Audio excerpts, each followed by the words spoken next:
জগৎ বিখ্যাত একজন মহান আল্লাহর ওলি, জগৎ বিখ্যাত একজন ফকির। ছাত্র উঠে গেল, হুজুর আমি আপনার কথাটা আজকে মানতে পারলাম না। জীবনে কত কিছু আমি অন্তর থেকে চাইলাম, কত আমল করলাম, কত নিয়ত করলাম, কোনো কিছুই তো হাসিল হলো না। ইনজিমিন টাইমে ছাত্রটা এই মজলিস থেকে উঠে গেল। উঠে যাওয়ার পরে যাইতে যাইতে মুখের মধ্যে এতদিন ছিল লা ইলাহা ইল্লাল্লাহ, আল্লাহর জিকির করত। আজকে বলতেছে ইন্নামাল আমালু বিন্নিয়াত, ইন্নামাল আমালু বিন্নিয়াত। মানুষ অন্তর দিয়ে মন থেকে যেটা নিয়ত করে সেটাই নাকি পাই। আজকে আমি বড় একটা নিয়ত করব।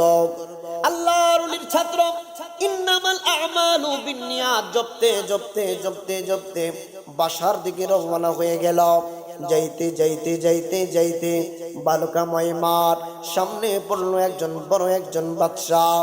এই বাদশা ডাক দিয়া কই, শুনো, তোমার জবানে মানুষ তাসবিহ জপে লা ইলাহা ইল্লাল্লাহ, তুমি জপতেছো ইন্নামাল আমালু বিন্নিয়াত। ব্যাপারটা কি বুঝলাম না। কই হুজুর আমি অন্তর থেকে একটা নিয়ত করব, আমি সিদ্ধান্ত নিয়েছি। আমার উস্তাদ বলেছেন নিয়ত যেটা সেটাই নাকি কবুল হবে। বাচ্চা ডাক দিয়া কই, যুবক শুনো, তুমি মনে মনে কি সিদ্ধান্ত নিয়েছ? এই যুবকটা চিন্তা করলো, আমি আজকে বড় একটা সিদ্ধান্ত নিব। বাদশা যেহেতু আমার সামনেই পড়ে গেছে, বাদশার একটা সুন্দর কন্যা আছে, মেয়ে আছে, আমি মনে মনে সিদ্ধান্ত নিয়ে নিলাম, জাগার মধ্যে দাঁড়াইয়া আমি আপনার মেয়েকে বিবাহ করব। মনে মনে চিন্তা করে মুখ দিয়ে ফট করে সাহস করে বাদশার সামনে বলে দিল, হুজুর আমি মনে মনে নিয়ত করেছি, আমি অন্তর থেকে নিয়ত করেছি, আমি আপনার কন্যাকে বিবাহ করিব। বাদশা ডাক দিয়া কই, হাই হাই সর্বনাশ, যুবককে জিজ্ঞেস করেও তো বিপদে পড়লাম। এত বড় সাহস! একজন ফকির হয়ে জায়গা নাই, জমি নাই, ঘর বাড়ি নাই, সে আমার কন্যাকে বিবাহ করার প্রস্তাব দিল। যুবক ডাক দিয়া কই, হুজুর পৃথিবীর সমস্ত মানুষেরই তো হক আছে পছন্দ করার, প্রস্তাব দেওয়ার হক আছে। আপনি রাজা বাদশাহ হতে পারেন, আমি কিন্তু আপনার কন্যাকে প্রস্তাব দিতে পারি, কারণ আমিও মুসলমান, আপনিও মুসলমান, আমার পছন্দ হইতেই পারে, ঠিক না বেঠি? বাদশা ডাক দিয়া কই, ঠিক আছে, বিবাহ তো আমার কন্যাকে তুমি করবা, আমাকে তো তুমি বিবাহ করবা না। আমার কন্যাকে না জিজ্ঞেস করে তোমার জবাব আমি দিতে পারবো না। আমার কন্যাকে বাসায় গিয়ে জিজ্ঞেস করতে হবে। আগামীকাল সকালবেলা আমার রাজপ্রাসাদের সামনে চলে আসবা, এটার জবাব তুমি নিতে পারবা। এই যুবকটা ডাক দিয়া কই, হুজুর ঠিক আছে, আপনি চলে যান, আগামীকাল সকালবেলা আপনার রাজপ্রাসাদের সামনে আমি চলে যাব। ইনজিমিন টাইমে যুবকটা বাসার মধ্যে চলে যায়। সারা রাত্র সে ঘুমায় না, শুধু মুখের মধ্যে জবানের মধ্যে ইন্নামাল আমালু বিন্নিয়াতের জপনা, ইন্নামাল আমালু বিন্নিয়াত। বাদশার কন্যারে বিয়া করা লাগবে, আল্লাহু আকবার, বাদশার কন্যাকে বিবাহ করা লাগবে।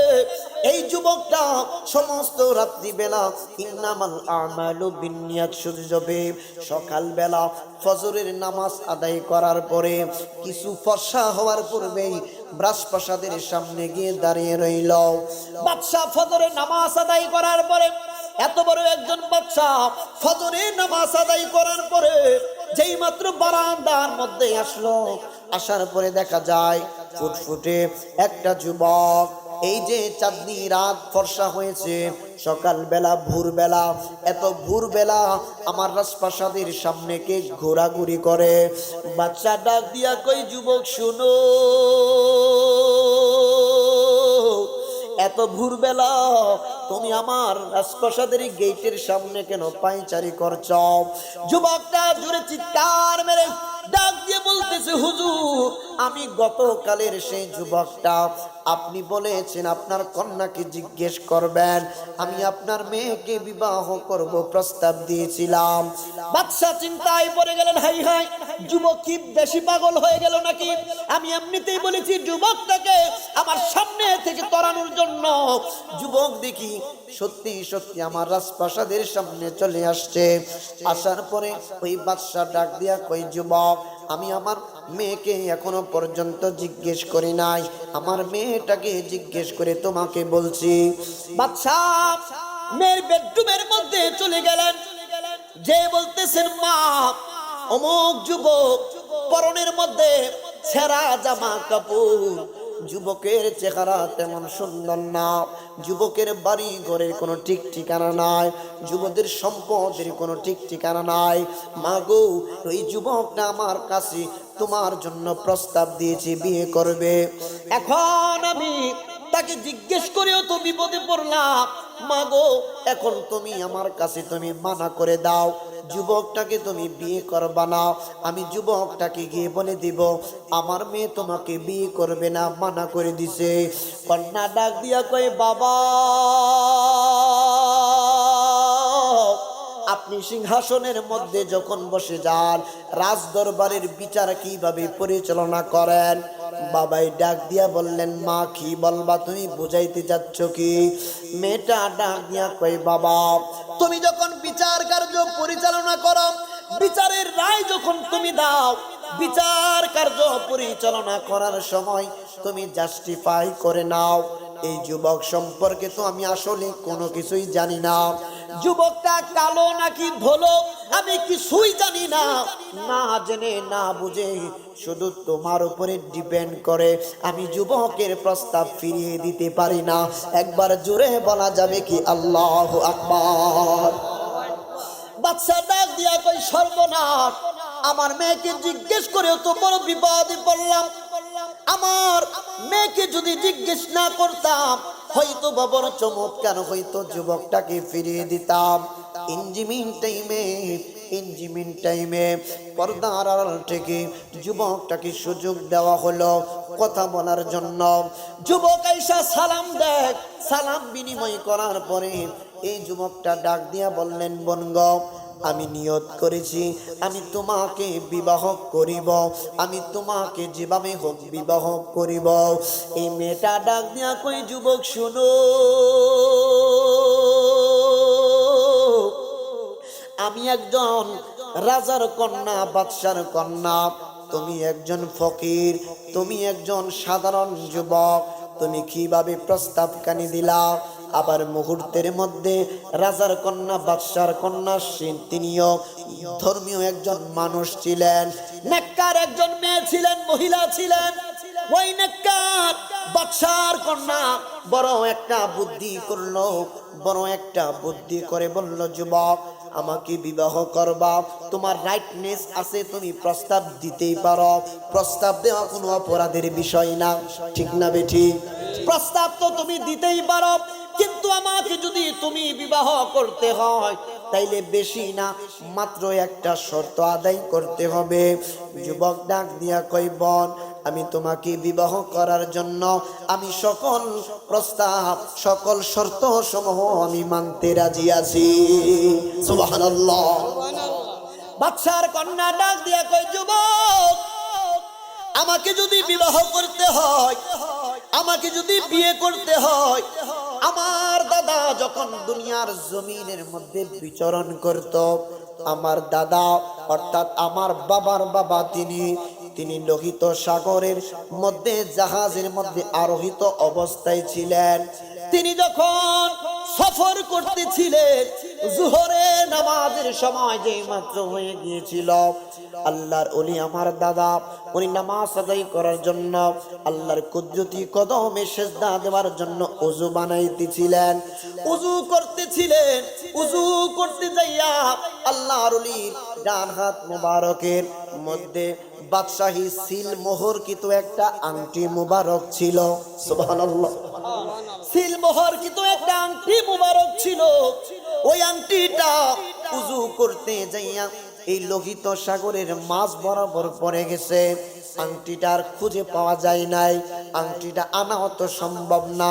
লোহিত সাগর, এত বড় একটা সাগর থেকে আংটি আনা সম্ভব নেই। এই আনা কি সম্ভব? এই কন্যাটা ডাক দিয়া কই, যুবক, আমাকে যদি তুমি বিবাহ করতে চাও, ওই লোহিত সাগরের মাঝ বরাবর থেকে আমার দাদা আংটি মোবারকটা তোমাকে আনতে হবে। আংটি মোবারক যদি আনতে পারো, আমি কথা দিলাম, আমি তোমার কাছে নিজ ইচ্ছায় থেকে সঁপে দেব। আমি নিজ ইচ্ছায় তোমার কাছে আমি বিবাহ বসবো। একবার জুড়ে বলা যাবে কি আল্লাহু আকবার? যুবকটা চিন্তা করলো, এত বড় লোহিত সাগর, ঠিক আছে যাও, তোমার শর্তে আমি রাজি হয়ে গেলাম। লোহিত সাগর থেকে যদি আংটি আনতে পারি, তাইলে তো অবশ্যই বিয়ে করবা। কয় হা, বিবাহ করব। যুবকটা ইন্নামাল আমালু বিন্নিয়াত হাদিস মুবারকার এতটুকু ইবারত জপতে জপতে রাজপ্রাসাদ থেকে বেরিয়ে গেল। বাচ্চা ডাক দিয়া কয়, মা, আম্মা গো, তুমি যুবকের মধ্যে একটা শর্ত দিয়েছ, এই শর্ত যদি যুবক করে ফেলতে পারে, আদায় করতে পারে, শর্ত যদি পূরণ করতে পারে, তোমাকে তো অবশ্যই বিয়ে করতে হবে। বাদশার কন্যা বুদ্ধিমতী ডাক দিয়া কয়, বাবা, লোহিত সাগর, এত বড় সাগর, এত বড় সাগরের তলদেশ থেকে একটুখানি ছোট্ট আংটি মোবারক আনাটা মুমকিন নেই, হয় সম্ভব না, ইম্পসিবল, অসম্ভব একটা কাজ, ঠিক না বেঠিক? এত বড় সাগর থেকে একটা আংটি আনা বড় পসিবল না গো বাবা। একটা পুকুরের মধ্যে একটা আংটি ফেললেই তো আনা সম্ভব না। একটা বিলের মাঝখানে যদি আংটি আপনি ফেলে দেন, এটাও সম্ভব না। আর কোথায় লোহিত সাগর? এই লোহিত সাগর থেকে যুবকটা এই আংটি মুবারক টানতে পারবো না। আব্বা, আপনি পেরেশানি হবেন না। ইঞ্জিমিন টাইমে যুবকটা বাসার মধ্যে সেই দিনের মতো চলে গেল। সমস্ত দিন যুবকটা শুধু ইন্নামাল আমালু বিন্নিয়াত জবে সাত্তার ভাই, এই ইন্নামাল আমালু বিন্নিয়াত জপতে জপতে আলেম ওলামা আছে, ওনারা কথাটা কোন দিকে নিয়ে যাচ্ছি বুঝবেন, অবশ্যই বুঝেও গেছে। আপনাদেরকে বোঝানোর চেষ্টা করছি, নবীর একটা হাদিস মুবারকের প্রতি কত মহব্বত থাকলে এবং আল্লাহর ওলি কিভাবে হয়, এটার মধ্য থেকে বুঝতে পারবেন শেষের দিকে। এই যুবকটা ইন্নামাল আমালু বিন্নিয়াত বলতে বলতে সমস্ত দিন কাটায় নিল। দিন চলতে লাগলো। হঠাৎ করে একদিন আমাদের এলাকায় বর্তমানে কি বলি, পানি সেচি, এলাকার ভাষায় বলে পানি হিচ্ছালাম, ঠিক না ঠিক? এলাকার ভাষায় বলি রাস্তা পানি হিচ্ছালাম, গাতাটা হিচ্ছালাম, বলি না?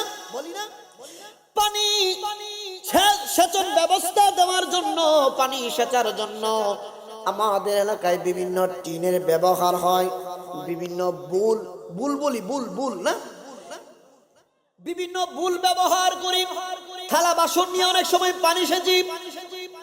এই যুবকটা একটা পাত্র নিল, যে পাত্র দিয়ে পানি সেচতে পারে, পানি সেচার একটা পাত্র লইয়া লোহিত সাগরের দিকে সে রওনা হয়ে গেল। লোহিত সাগরের দিকে সে রওনা হয়ে গেল। যাইতে যাইতে যাইতে যাইতে লোহিত সাগরের কিনারার মধ্যে গেল। যাইয়া লোহিত সাগরের কিনারার এক পাশ দিয়া সে আইল বাঁধলো। আইল এলাকায় কি বলে? লাইল। এলাকায় লাইল বলি না? আবার ময়মনসিংহ থেকে যারা কাজের লোক আসে, তারা দেখবেন আইল বলে। কিছু কিছু শব্দ অনেক এলাকায় শুদ্ধ বলে, আইল বলে, ঠিক আছে না হুজুর? আইল বলে। লাইল বলি আমাদের এলাকায় ওই লাইলটা বাইট দেলা, কোদাল দিয়া কুপ দিয়া লাইলটা কাটতে দে, বলি কিনা? এই যুবকটা লোহিত সাগরের পাড়ের মধ্যে কাদা মাটি দিয়া আইল সে বাঁধল, বড় করে উঁচু করে আইল বাঁধল। সে বিসমিল্লাহির রহমানির রহিম বলে, ইন্নামাল আমালু বিন্নিয়াত, একবার বলে হেইসো এক বুল পানি এসেছে। ইন্নামাল আমালু বিন্নিয়াত বলে একবার এক্সাম্পল ভুল, ওই সময় তো ভুল বলতো না, এক বুল পানি এসেছে। এইরকম ভাবে কিছুক্ষণ পর্যন্ত যে মাত্র পানি এসেছিল, এই যুবকটা তাকায় দেখে এত বড় সমুদ্র, আইস বাঁধলো একটুখানি জায়গা, পানি এসেছে আইলের ওই পাশে, পানি গুলা ঘুরে ঘুরে আবার লোহিত সাগরের সাথে এসে মিশে যায়। সুবহানাল্লাহ, পানিগুলা আবার আস্তে আস্তে লোহিত সাগরের পানির সাথে এসে মিশে যায়। যুবক বড় পেরেশানির মধ্যে পড়ে গেল, যুবক বড় পেরেশানির মধ্যে পড়ে গেল। হাই হাই, পানি যদি ওই দিক দিয়া লোহিত সাগরের পানির সাথে সমুদ্রের মেন পানির সাথে আবার মিশে যায়, তাহলে পানি স্বেচ্ছা তো কমাইতে পারতাম না। সুবহানাল্লাহ। আমার মুর্শিদ দয়াময় তোমারে দেখিবা আর মনে লয়, আমার মুর্শিদ দয়াময় তোমারে দেখিবা আর মনে লয়। ওরে আমি তোমায় করব সেবা, আমি তোমায় করব সেবা, আমার ঘরে আইলে বড় লজ্জা পাইব রে দয়াল, তোমারে না পাইলে বড় লজ্জা পাইব রে মুর্শিদ, তোমারে না পাইলে। ঠিক না বেঠি? মন মজেছে আপনার চরণে,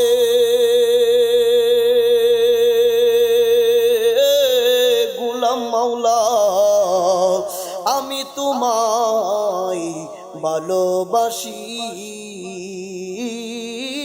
সকলে তা জানে। ঠিক না বেঠে? ওরে আমি তোমায় ভালো রে বাসি, সকলে তা জানে। ফুলের মালা সার্থক হইতো রে মুর্শিদ,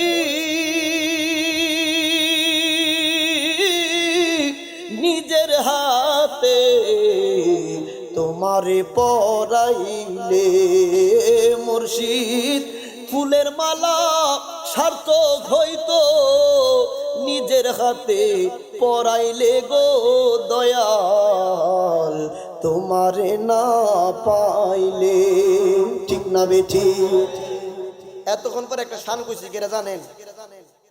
কারণ আছে না? আচ্ছা বলেন, এই শানটা যে বলছি এটা কি হারাম না জায়েজ? আমি কিন্তু অবশ্যই একটা কারণ আছে, মানে হঠাৎ করে কেন গাইলাম, এতক্ষণ তো কোনো কিছু বলি না।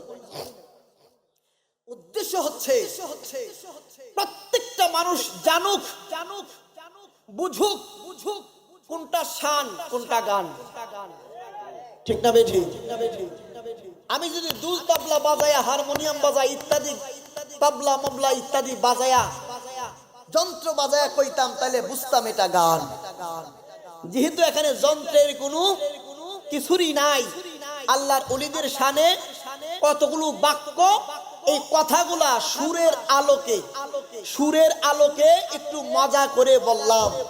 এটাকে গান বলে না, এটাকে বলে শান। জোরে বলুন ঠিক না বেঠে?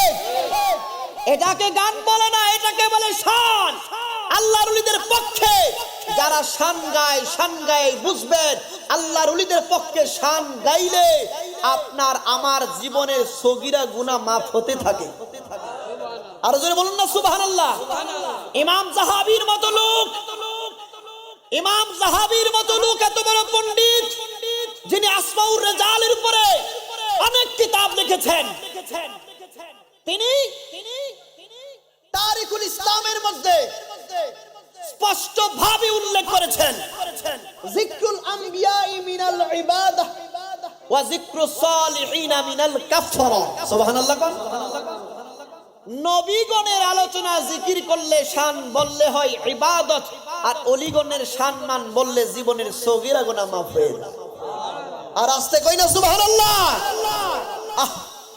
আল্লাহর ওলিদের শান কত যে মজা, আল্লাহর ওলিদের শান যে কত মজা, আপনারা আশ্চর্য হবেন। হুজুর এখানে আছেন, বুখারী শরীফ, কোন শরীফ?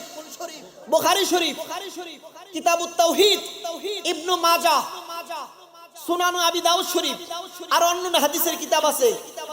আমি দেখলাম হাসরের ময়দানে, কোথায়? হাসরের ময়দানে সবাই জাহান্নামে চলে যাবে, যারা জাহান্নামে যাওয়ার, জান্নাতে যারা যাওয়ার তারা চলে যাবে, যারা মুমিন বান্দা, যারা মুমিন বান্দা। আল্লাহ পাক বলবেন একটা কাজ করো। আল্লাহ কি? তোমরা যাদেরকে চিনো, তোমরা যাদেরকে চিনো তাদেরকে হাতে ধরে জাহান্নাম থেকে উঠিয়ে নিয়ে জান্নাতে ঢুকায়া দাও। আশ্চর্য হচ্ছেন? আল্লাহর ওলিগণ যখন জান্নাতে ঢুকে যাবে, আল্লাহর ওলিগণ যখন জান্নাত থেকে জাহান্নামে ঢুকে যাবে, এখন আপনি সলিমুল্লাহর হুদ কলিমুল্লাহ সারা জীবন কইছেন উলি আল্লাহর বিরুদ্ধে, উনি আপনারে চিনবো? এই কথা বলে না, চিনবে? আল্লাহর ওলিগণ যাদেরকে চিনবেন, তাদেরকে কাদেরকে চিনবেন? যাদের সাথে আল্লাহর ওলিদের সম্পর্ক ভালো ছিল, যাদের সাথে আল্লাহর ওলিদের সম্পর্ক ভালো ছিল তাদেরকেই তো চিনবো, নাকি অন্য কোন ব্যক্তির চিনবো? সারা জীবন করছি ডাবছুরি, চিনবো আমারে? সারা জীবন উলি আল্লাহর বিরুদ্ধে করছি, চিনবো আমারে?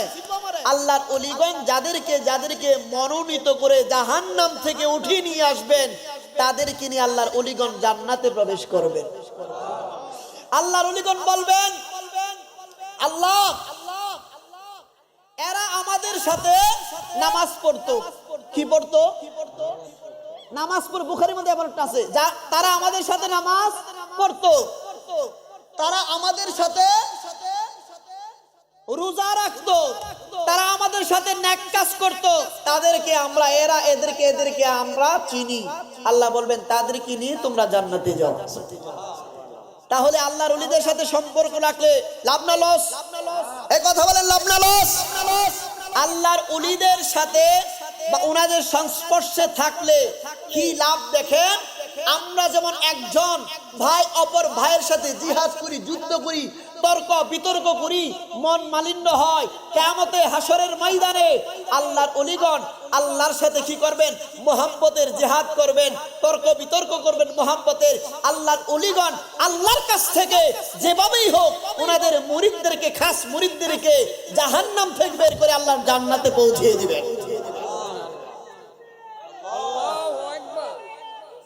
ইয়া রাসূলুল্লাহ, ইয়া গাউসুল আযম, ওলি আল্লাহ যেখানে। কষ্ট হচ্ছে বাপ? আমি কি সামনে বাড়বো না বক্তা চলে আসবে? কষ্ট হবে? অসুবিধা নাই তো? আজকে আমি যাচ্ছি, কষ্ট হবে না তো? ভালো কথা মনে হয়েছে। আলেম ওলামাগণ স্টেজে থাকলে কথা বলতে আমার সহজ হয়, ভালো লাগে। তাফসিরে কাবীর একটা তাফসিরের কিতাব আছে হুজুর, তাফসিরে বাংলাতে বলি তাফসিরে কবির। এই তাফসিরে কবিরটা লিখছেন আল্লামা ফখরুদ্দীন রাজি রাহমাতুল্লাহি আলাইহি। আমি ফাঁক দিটা বলে দিচ্ছি, নাহলে আবার স্মরণ থাকবে না। এত বড় আল্লাহর ওলি, এত বড় জবরদস্ত আলেম, এত বড় জবরদস্ত আলেম, উনি চিন্তা করলো কিরে শরীয়তের ইলম তো অর্জন করলাম, শরীয়তের ইলম অর্জন করলাম, এখন তরিকতের ইলম তো অর্জন করা লাগবে। কোনটাকে আপনি মানে অস্বীকার করতে পারবেন না। তিনি ঘুরতেছেন নাজিমউদ্দিন কুবরা রাহমাতুল্লাহি আলাইহি, ইমাম ফখরুদ্দীন রাজির মুর্শিদ। সুবহানাল্লাহ কয় না? এই আরো জোরে কোন সুবহানাল্লাহ। এত বড় একজন আল্লাহর ওলি এবং এত বড় একজন মুফাসসির, এত বড় একজন তাফসীরের লেখক, তিনি চিন্তা করলেন কিরে ভাই শরীয়তের এত ইলম আল্লাহ আমাকে দান করলেন নিয়ামত হিসেবে, এখন আমাকে তো একজন অবশ্যই হাদি ধরতে হবে, পীর ও মুর্শিদ ধরতে হবে। আপনারা কষ্ট নেবেন না। আমি ঘুরায়া ফিরায়া কিছু একটা বুঝাইতে চাচ্ছি। কুরআনুল কারীমের মধ্যে ইসবাত আছে, ওলিদের পক্ষের কথা আছে। কুরআনুল কারীমের মধ্যে নফির আয়াত আছে, হাবাচক আছে, নাবাচক আছে, প্রত্যেকটা বিষয়ে। এখন আপনি দেখেন কুরআনের একটা আয়াত অপর আয়াতের বিরোধী না। কুরআনের একটা আয়াত অপর আয়াতের কি বিরুদ্ধচারণ করে না। এক আয়াত আরেক আয়াতের ব্যাখ্যা। সুবহানাল্লাহ কোন। এটা আমাদের বুঝতে হয়তো বা কষ্ট হয়। একটা হচ্ছে তাফসীর কোরআন বিল কোরআন, কোরআনের আয়াত দ্বারা কোরআনের তাফসীর, এক আয়াতের তাফসীর অন্য আয়াত দ্বারা। আবার তাফসীরে কোরআন বিল হাদিস, একটা আয়াতের ব্যাখ্যা অপর একটা হাদিস দ্বারা দেওয়া হয়। ঠিক না বেঠি? এখন দেখেন কোরআনেই আছে, দেখি ইত্তাবিউ, তোমরা অনুসরণ করো, মা উনজিলা, উনজিলা মানে কি নাজিল করা, উনজিলা মানে কি নাজিল করা। ইত্তাবিউ মা উনজিলা ইলাইকুম মির রাব্বিকুম, আল্লাহর পক্ষ থেকে যাহা নাজিল করা হয়েছে তাহা অনুসরণ করো, মানে কোরআনের অনুসরণ করো। আর তোমরা অনুসরণ করিও না মিন দুনিহি আউলিয়া, আল্লাহ ছাড়া কোনো ওলিকে তোমরা অনুসরণ করিও না, মানিও না। মিন দুনিহি আউলিয়া, কোন ওলিকে মানিও না, আল্লাহ ব্যতীত কোন ওলিকে মানিও না। এটা কোরআনের আয়াত। যারা ওলি বিদ্বেষী আয়াতটা বেশি বেশি পড়বে, এই দেখ বাবা ওলিদেরকে মানা যাবে না, এই আল্লাহ বলছে, আছে কিনা? এখন আপনারা বুঝবেন, আপনারাই সত্তর ভাই খুব মনোযোগ। আল্লাহ অন্য জায়গায় বলছে, আলা ইন্না আউলিয়া আল্লাহি, নিশ্চয় আমি আল্লাহর আউলিয়া যারা, ওলি যারা। আল্লাহ বলছে আমি আল্লাহ ব্যতীত কোনো ওলিকে মানা যাবে না, আমি আল্লাহ ছাড়া কোনো ওলিকে মানা যাবে না। আরেক জায়গায় বলছে আমি আল্লাহর ওলি যারা। সুবহানাল্লাহ। আল্লাহ ব্যতীত ওলি কারা? যারা কুফরি করে। কি করে? কুফরি করে আসমানের উপরে দিয়ে উড়ে, এই কথাবার কামানিয়ত অর্জন করে লেছে, আছে না? এইরকম দুষ্ট শয়তানদেরকে বোঝানো হয়েছে। আর অরিজিনাল আল্লাহর ওলি যারা, আল্লাহ বলছেন আমি আল্লাহর ওলি যারা। সুবহানাল্লাহ। আল্লাহর ওলি আর শয়তানের ওলি কি এক জিনিস? তাহলে আমরা মানবো কি শয়তানের ওলিকে না আল্লাহর ওলিকে? আল্লাহর ওলিদেরকে মানার আয়াত পাইলাম, কিন্তু শয়তানের ওলির আয়াত না আল্লাহর ওলির ভিতরে ঢুকাই দিয়ে আল্লাহর ওলিদের বিরুদ্ধে আচরণ করে। নাউজুবিল্লাহ কোন। হাফেজ যারা আছেন আমার পাশে থাকলে হেল্প করবেন, মুসাফা লাগতে পারে। আল্লাহ অন্য জায়গায় বলেছেন, লা ইয়ামলিকুনা শাফাআতা, কেউ শাফাআত করতে পারবে না আল্লাহ ছাড়া। আল্লাহ ছাড়া কেউ শাফাআত করতে পারবে, কিন্তু পরের অংশ বলে না। আল্লাহ যাদের কাছ থেকে অঙ্গীকার নিয়েছেন, যাদেরকে অঙ্গীকারবদ্ধ করেছেন, তারা ব্যতীত কেউ সহযোগিতা শাফাআত করতে পারবে। আল্লাহর ওলিগণ আল্লাহর পক্ষ থেকে অঙ্গীকারবদ্ধ না, এই অঙ্গীকারবদ্ধ না। শুধু তাই নয়, একজন হাফেজে কোরআন, এখানে আলেম আছেন জিজ্ঞেস করবেন, একজন হাফেজে কোরআন 10 জন, এমন 10 জন মানুষকে শাফাআত করবে, যেই 10 জন অলরেডি জাহান্নামে চলে গেছে, এমন 10 জনকে জাহান্নাম থেকে জান্নাতে পৌঁছে দিবে। শাফাআত করে জাহান্নাম থেকে কোথায় পৌঁছে দিবে? একজন হাফেজে কোরআনের এত পাওয়ার, আল্লাহর ওলিদের পাওয়ার আছে কিনা? আছে কিনা? এখন আসুন বাপ, আল্লামা ফখরুদ্দীন রাজি রাহমাতুল্লাহি আলাইহি, তিনি মুর্শিদের সন্ধানে নাজিমউদ্দিন কুবরা রাহমাতুল্লাহি আলাইহির দরবারে চলে গেলেন। যে বলতেছেন, হুজুর আমি আপনার কাছে মুরিদ হব, বায়াতে রাসূল গ্রহণ করব। এত বড় একজন আলেম হয়ে বায়াতে রাসূল গ্রহণ করার জন্য মুর্শিদের মানে উনি পরবর্তীতে ওনার কাছে মুরিদ হয়েছিলেন। মুর্শিদের পিছু পিছু তিনি ছুটলেন। নাজিমউদ্দিন কুবরা রহমাতুল্লাহি আলাই ডাক দিয়ে বলতেছেন, শোনো, তুমি অনেক বড় একজন আলেম, এত বড় আলেম আমি মুরিদ করতে পারবো না। আমার কাছে মুরিদ হতে হলে ছোট মানুষ লাগবে, আমি ছোট মানুষ, তুমি তো অনেক বড় আলেম, আমার কাছে কেন মুরিদ হইবা? ফখরুদ্দিন রাজি ডাক দিয়া কই, হুজুর না, মুরিদ করাই লাগবে, মুরিদ করাই লাগবে। সংক্ষেপে বলছি, তারপরে ওই জায়গায় চলে যাব। মুরিদ করাই লাগবে, করাই লাগবে। নাসুর বান্দা আল্লাহর ওলি ফখরুদ্দিন রাজি রহমাতুল্লাহি আলাই মুরিদ হওয়ার জন্য চলে গেলেন। নাজিমউদ্দিন কুবরা ডাক দিয়া কই, ফখরুদ্দিন, আমার কাছে যদি মুরিদ হইতে হয় তাহলে একটা কথা কই, হুজুর কি কথা? কই, মুরিদ হইলে তো পীরের কথা শোনা লাগে, মুর্শিদের কথা মানা লাগে। কই, জি হুজুর, আমি আপনার কথা অক্ষরে অক্ষরে পালন করব। ইঞ্জিমিন টাইমে কই, হুজুর আপনি প্রথম কি বলবেন? কই, মুরিদ করার পূর্বে তোমাকে আমি একটু পরীক্ষা করতে চাই। আল্লাহর ওলি ফখরুদ্দিন রাজি রহমাতুল্লাহি আলাই তিনি বললেন, হুজুর আমাকে পরীক্ষা করতে পারেন। কই, তোমার সামনে কি দেখা যায়? একটা জায়গায় নিয়ে গেল। ওই সামনে একটা তেঁতুল গাছ দেখা যায়। সুবহানাল্লাহ। সামনে একটা তেঁতুল গাছ দেখা যায়। ওই তেঁতুল গাছের নিচে একটু তুমি বসো, আমি নাজিমউদ্দিন কুবরা আমি আসতেছি। আসার আগ পর্যন্ত তেঁতুল গাছের মধ্যে তুমি বসে থাকবা, নিচে বসে থাকবা, কোথাও কিন্তু যাবা না, এই জায়গার মধ্যে তুমি অবস্থান করবা। ফখরুদ্দিন রাজি রহমাতুল্লাহি আলাই ডাক দিয়ে বললেন, হুজুর ঠিক আছে।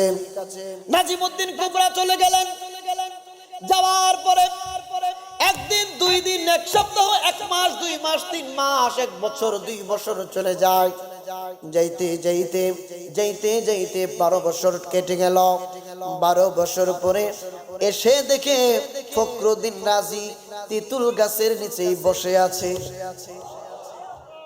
এই গাছের নিচে বসে এখানে তিনি খাচ্ছেন, ঘুমাচ্ছেন, সবকিছু করছেন।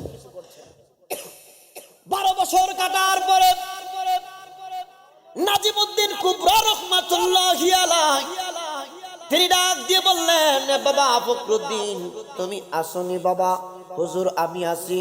আপনি আমাকে বলেছেন, আদেশ করেছেন এখানে অবস্থান করার জন্য, কিন্তু হুজুর আপনি বলে গেছেন আসতেছি আসতেছি আসতেছি, কামিং কামিং।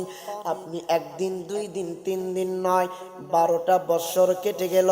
আপনি 12 বছর পরে আসার পরে জিজ্ঞেস করছেন আমি আসিনি, এটাই বুঝি পরীক্ষা? নাজিমউদ্দিন কুবরা ডাক দিয়া কই, বাবা ফখরুদ্দিন, এটা পরীক্ষা নয় বাবা, এটা পরীক্ষা নয়। এখন 12 বছর যে তুমি থাকলা, এখন একটা নাম্বার প্রশ্ন হলো, 12 বছর তুমি থাকার পরে তুমি কি কি করেছ? কই, হুজুর 12 বছর তো আমি এমনিতেই কাটাইতে পারি না। 12 বছরে আমি বড় একটা তাফসীরের কিতাব লিখেছি, যেটার নাম হলো তাফসীরে কাবীর। সুবহানাল্লাহ। 12 বছরে আমি গবেষণা করে আল্লাহর কুরআনের তাফসীর করেছি, ব্যাখ্যাগুলো কোট করেছি। নাজিমউদ্দিন কুবরা রহমাতুল্লাহি আলাই তিনি বললেন, বাবা আমি তেঁতুল গাছের নিচে বসাইলাম তোমার ব্রেন যাতে কমে, এখন দেখি তোমার ব্রেন আরো বেড়ে গেছে। সুবহানাল্লাহ।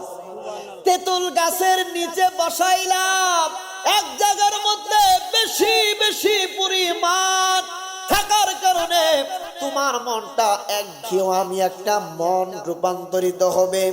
এখন তো দেখি বাবা তোমার ব্রেন আগের চাইতে আরো ডাবল হয়ে গেছে। ওই নাজিমউদ্দিন কুবরা ডাক দিয়া কই, ফখরুদ্দিন বাবা শুনো, আমি মনে করেছিলাম 12 বছর পরে আসার পরে তোমাকে আমি মুরিদ করব, তুমি একঘেয়েমি হইয়া যাইবা, তোমার মেধা শক্তি লোপ পাইব, কিন্তু এখন দেখা যায় তোমার মেধা শক্তি আরো বেড়ে গেছে, তোমাকে মুরিদ করা যাবে না, মুরিদ করা যাবে না।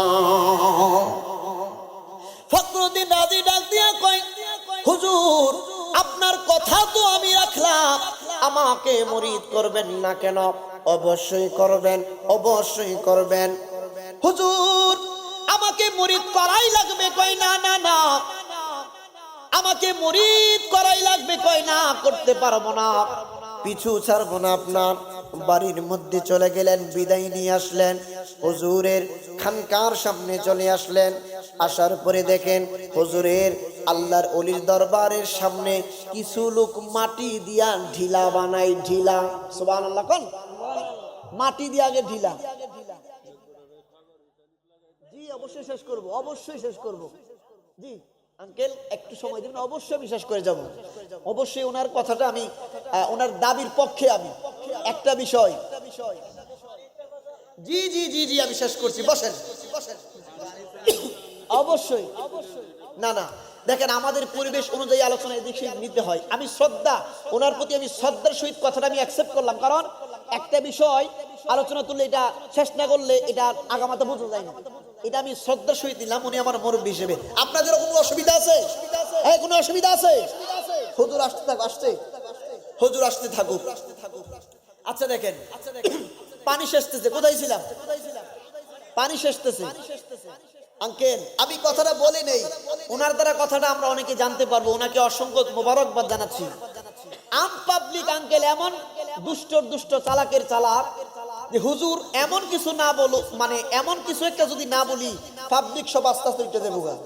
তো পাবলিকটাকে আবদ্ধ কিছুক্ষণ বসায় রাখার জন্য একটা আটকানোর ব্যবস্থা করে আমরা বাকি কথাগুলি বলি, লাস্টে পরে এটা শেষ করে দিয়ে যাই। এটা হচ্ছে মূল উদ্দেশ্য। এটা বুঝতে পেরেছেন? আচ্ছা কষ্ট নেবেন না, আমি শেষ করবো ইনশাল্লাহ। ওই যুবকটা পানি এসেছে, ইন্নামাল আমালু বিন্নিয়াত, হেইছো এক বল পানি এসেছে আমাদের গ্রামের ভাষায়। ওমা পানি এসেছে, পানি ঘুরুর দিয়ে তো আবার সাগরের মধ্যেই এসে যায়। তখন এই যুবকটা চিন্তা করলো এইভাবে পানি সেচা যাইবো।